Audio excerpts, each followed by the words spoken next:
नमस्कार, बहुत स्वागत है आपका। आप देख रहे हैं इंडिया टीवी। मैं हूं आपके साथ प्रिया सिंह सोमवंशी। हर साल सावन का महीना आते ही भारत की सड़कें गेरुआ रंग में रंग जाती हैं। लाखों श्रद्धालु नंगे पैर कंधों पर कावड़ लिए सैकड़ों किलोमीटर की कठिन यात्रा पर निकल पड़ते हैं और इन दिनों सड़कों पर इसी तरीके का गेरुआ रंग से रंगा हुआ जनसैलाब नजर आ रहा है। इस साल 30 जुलाई से शुरू हुई ये पवित्र कावड़ यात्रा पूरे सावन महीने में चलेगी। भोलेनाथ के महाजलाभिषेक के साथ ही कावड़ यात्रा पूर्ण होती है। लेकिन क्या आपने कभी ये सोचा है कि इतनी कठिन यात्रा की शुरुआत कब हुई? तो इतिहास में सबसे पहला कावड़िया कौन था? सावन के महीने में ही जलाभिषेक क्यों होता है? रुद्राभिषेक क्यों होता है? और कावड़ यात्रा के वो कौन कौन से कड़े नियम हैं जिन्हें तोड़ा नहीं जा सकता? इसके बारे में विस्तार से आज मैं इस पूरे वीडियो में आपको बताऊंगी, तो ध्यान से सुनिएगा। कावड़ यात्रा का सीधा सीधा जो संबंध है वो समुद्र मंथन से जुड़ा हुआ है। पौराणिक कथाओं के अनुसार जब देवों और असुरों ने मिलकर समुद्र मंथन किया तो उसमें से सबसे पहले हलाहल नाम का भयंकर विष निकला। इस विष की ज्वाला से पूरी सृष्टि जलने लगी। तब संसार की रक्षा के लिए भगवान भोलेनाथ ने उस विष को पी लिया और अपने कंठ में उसे रोक लिया।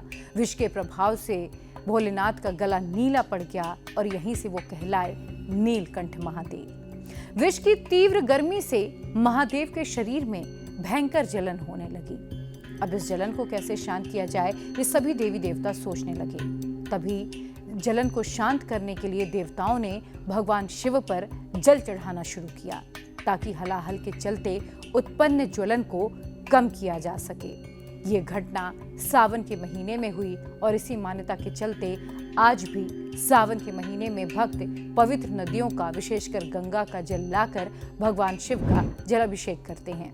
यहाँ पे मैं एक कहानी और जोड़ देती हूँ। जो लोग ये सवाल पूछते हैं कि भगवान भोलेनाथ को दूध क्यों अर्पित किया जाता है, उन्हें दही क्यों अर्पित की जाती है, तो आपको बता दूं, विष के काट को ही कम करने के लिए भगवान भोलेनाथ को दूध और दही भी अर्पित किया जाता है ताकि जो शीतलता है उन्हें मिल सके, महादेव को शीतलता प्रदान की जा सके और उनका आशीर्वाद प्राप्त हो सके। इसीलिए तमाम ये नियम है जिनमें जल चढ़ाया जाता है, दूध चढ़ाया जाता है, दही चढ़ाया जाता है, शक्कर और शहद भी चढ़ाया जाता है। अब बात करते हैं आखिर इतिहास का सबसे पहला कावड़िया कौन था। तो इसको लेकर पौराणिक मान्यताओं और क्षेत्रीय परंपराओं में 4 मुख्य तौर पर कथाएं मिलती हैं। ये तो कई किंवदंतियां हैं। उत्तर भारत और विद्वानों के अनुसार भगवान विष्णु के छठे अवतार भगवान परशुराम सबसे पहले कावड़िए माने जाते हैं। मान्यताओं के अनुसार परशुराम जी ने उत्तर प्रदेश के बागपत के पास स्थित पुरा महादेव मंदिर की स्थापना की थी। वे गढ़मुक्तेश्वर यानी कि जिसे गढ़गंगा के नाम से भी आप लोग जानते होंगे, उसी से अपने कावड़ में गंगा जल भरकर पैदल लाए थे और सावन के महीने में शिव जी का जलाभिषेक किया था। तभी से इस परंपरा की शुरुआत मानी जाती है। अब दूसरी कहानी क्या है वो बताती हूँ। आनंद रामायण और कुछ और अन्य पौराणिक कथाओं के अनुसार जब समुद्र मंथन के समय महादेव ने विषपान किया तो उनके गले की जलन को शांत करने के लिए रावण ने कांवड़ के जरिए गंगा जल लाकर पुरा महादेव या बैद्यनाथ धाम में शिव जी पर चढ़ाया था और इसीलिए कई जगह रावण को भी पहला कावड़िया बताया गया है।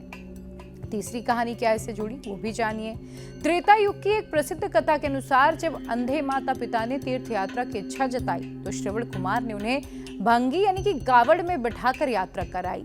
रास्ते में माता पिता की प्यास बुझाने के लिए श्रवण कुमार हरिद्वार से गंगा जल लेकर आए और आपने कहानी सुनी भी होगी कई बार। इसे भी कावड़ परंपरा की जननी के तौर पर माना जाता है। इसके अलावा एक और मान्यता है। बिहार और झारखंड के क्षेत्र में ये मान्यता है कि भगवान श्री राम ने सबसे पहले कावड़ यात्रा की थी। उन्होंने बिहार के सुल्तानगंज से उत्तरवाहिनी गंगा का जल लेकर देवघर स्थित बाबा वैद्यनाथ धाम में भगवान शिव का जलाभिषेक किया था। इसलिए कई लोग ये कहते हैं कि भगवान श्री राम पहले कावड़िए हैं। लेकिन क्या आप जानते हैं कि कावड़ यात्रा के कई कड़े नियम होते हैं और साथ ही इसका बेहद गहरा आध्यात्मिक महत्व भी है। कावड़ यात्रा केवल पैदल चलने का नाम नहीं है, यह मानसिक और शारीरिक तपस्या का सबसे कठोर रूप होता है जो भगवान भोलेनाथ के भक्त अपने आप को सिद्ध करते हैं। इस यात्रा के नियम इतने सख्त हैं कि एक छोटी सी भूल भी यात्रा को खंडित कर सकती है। यात्रा के दौरान जल से भरे कावड़ को कभी भी सीधे तौर पर जमीन पर नहीं रखा जा सकता। इसे किसी स्टैंड या फिर पेड़ पर लटकाया जा सकता है, यानी कि इसका जो सीधा स्पर्श है जल का वो जमीन के साथ वर्जित है। जमीन में सीधा स्पर्श नहीं हो सकता। यात्रा के दौरान मांस, मंद्रा, लहसुन, प्याज यानी कि जो तामसिक भोज है वो पूर्ण तरीके से वर्जित है। आप तामसिक भोज करके कावड़ यात्रा में शामिल नहीं हो सकते। कावड़िए बिना स्नान किए भी कावड़ को नहीं छू सकते हैं। इसके अलावा जो चमड़े की वस्तुएं हैं, जो लेदर है, उसका प्रयोग भी कावड़ यात्रा के दौरान मना होता है।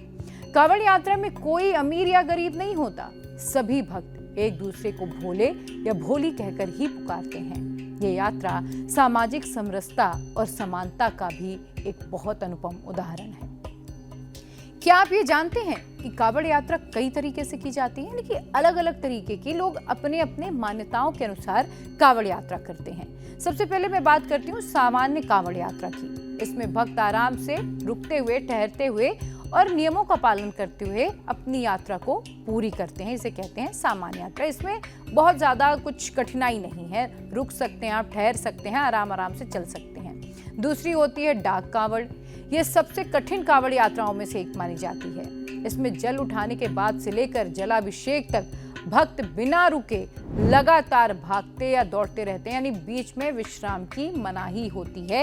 यदि कोई थक जाता है तो उसके समूह का दूसरा साथी कावड़ लेकर दौड़ता रहता है। यानी कि जो डाक कावड़ है ये लोग समूह में करते हैं, ताकि अगर एक जो भक्त है वो थक जाए तो दूसरा कावड़ को कंटिन्यू कर सके। तीसरा, खड़ी कावड़। इसमें कावड़ को कहीं भी रखा नहीं जाता। यदि भक्त विश्राम करता है तो उसका साथी कावड़ को अपने कंधे पर लेकर खड़ा रहता है। और चौथा है झांकी कावड़, जो आप अमूमन देखते भी होंगे। इसमें भव्य रथों और ट्रकों पर भगवान शिव की झांकियां बनाई जाती हैं और भक्त संगीत और भजनों के साथ आगे बढ़ते हैं। कुल मिलाकर कावड़ यात्रा सिर्फ एक धार्मिक अनुष्ठान नहीं है, बल्कि ये श्रद्धा, अनुशासन, संकल्प और शिव भक्ति का वो महासागर है जिसमें हर साल करोड़ों लोग डुबकी लगाते हैं। कावड़ी अपनी आस्था को, अपने विश्वास को अपने कंधे पर लेकर नंगे पैर उफनती नदियां, चिलचिलाती धूप, चाहे जितनी तेज बारिश हो, कई किलोमीटर तक का फासला पैदल तय करते हैं, गाड़ियों से तय करते हैं, अपने अपने सामर्थ्य के अनुसार। कहते हैं कि जब महादेव की भक्ति दिल में होती है तो शरीर के सारे दर्द हर हर महादेव के जयकारे में विलीन हो जाते हैं। कावड़ यात्रा हमें यह सिखाती है कि जब उद्देश्य बड़ा हो और संकल्प सच्चा तो रास्तों की कठिनाइयां अपने आप छोटी हो जाती हैं। ये यात्रा सामाजिक समानता, त्याग और समर्पण की भी मिसाल है। ये कावड़ यात्रा आपको कैसी लगी, इसका वर्णन कैसा लगा, आप मुझे कमेंट सेक्शन में जरूर बताइएगा।